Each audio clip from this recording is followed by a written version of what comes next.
The most important thing about divorce and relationships are that they were long term. So at one time, this was just such a part of your life that when you woke up in the morning, you immediately saw that other person, and he was your life, or she was your life, and she was your routine, he was your routine.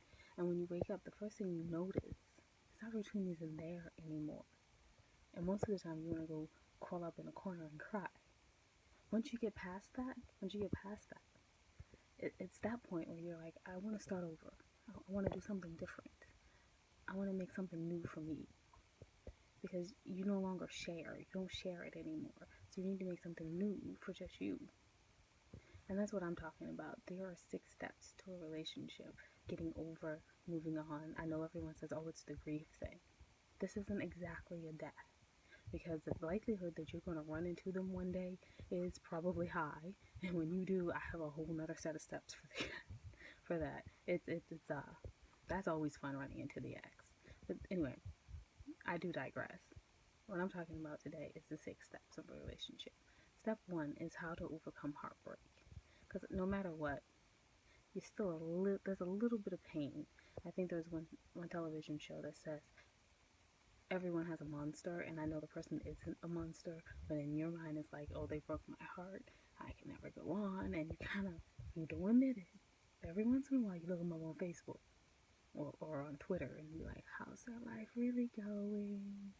Yeah. So you need to overcome that heartbreak. So we need to recognize that there was anger, there was disappointment, and yes, this disappointment is probably going to carry with you, but it'll get less, and you'll learn from that disappointment to set reasonable goals, just like you do in life. And then we have to accept that there is a failure. There's a bit of a failure on both ends, be it communication, be it not enough love, be it the fact that you didn't bring enough to the table. There was a failure somewhere. You need to look at those failures, possibly both sides of those failures. Remember, this is an equation. We're going to get to that equation part in a minute. And then after we accept the failure, recognize that the failure is not completely and totally your fault. Because a lot of times you go, oh, I failed. No, no. We failed. Our relationship failed. It failed. Not I failed. Now after that, take a moment, meditate over what you had. Cry over what you had for the last time. This is the last time you're going to cry and bawl and eat ice cream over what you had. Because after this, you're going to maybe shed a tear, not a flood. Not a flood. Next. Number 2, we need to analyze and accept. Analysis and acceptance, I think, are the trickiest piece, but the most important, because if you don't know what went wrong, you can't therefore move on from what went wrong. You can't become something better if you don't remember why. And you can't remember why unless you know why. So let's analyze first. Let's get ready to analyze. Analyzation is an algebra problem. For instance, if someone walks into your house, let's say it was your boyfriend or your girlfriend, they walked in to your house and they told you that they were leaving, what would happen? You probably go back all the way back to the beginning where you met that person. Okay, that's good. So we take that from the meeting. That's going to be our A squared.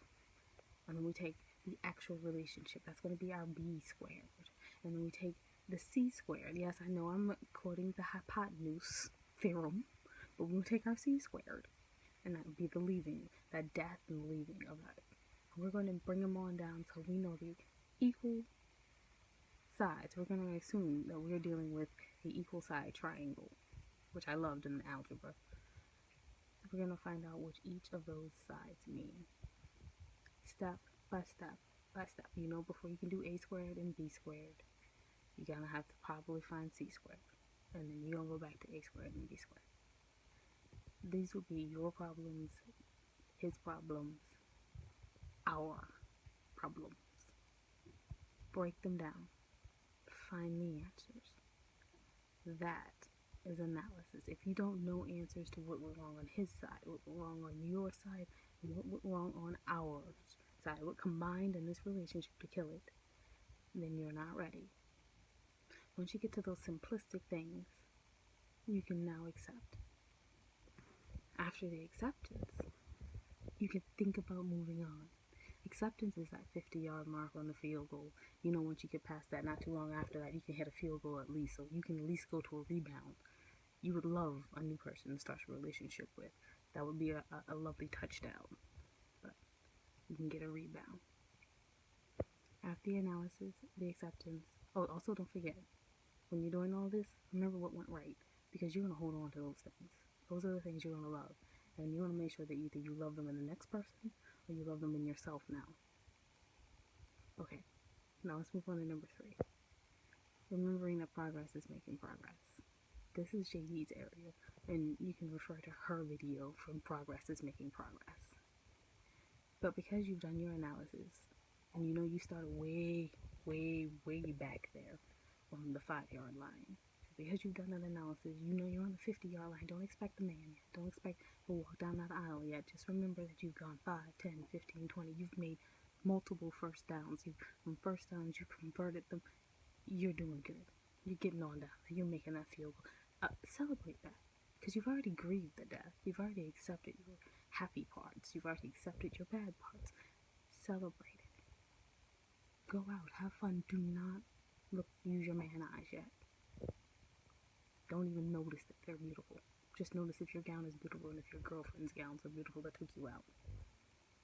Okay. Next, we're going to start preparation.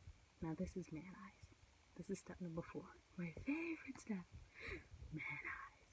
We're going out. We're not going out for numbers. We're not going out to meet the man of our dreams. We're going out just to look at the man of our dreams. Think about what you're going to say to him.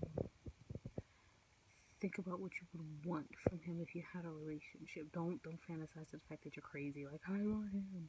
I just gotta be the man of my life. No. Just think about it.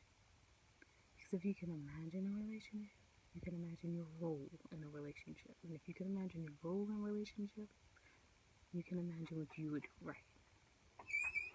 And that's just about it. And we have step 5, finding hope again. And step 6, go on out there and ask for that number. Alright. So I hope you can apply those and move on.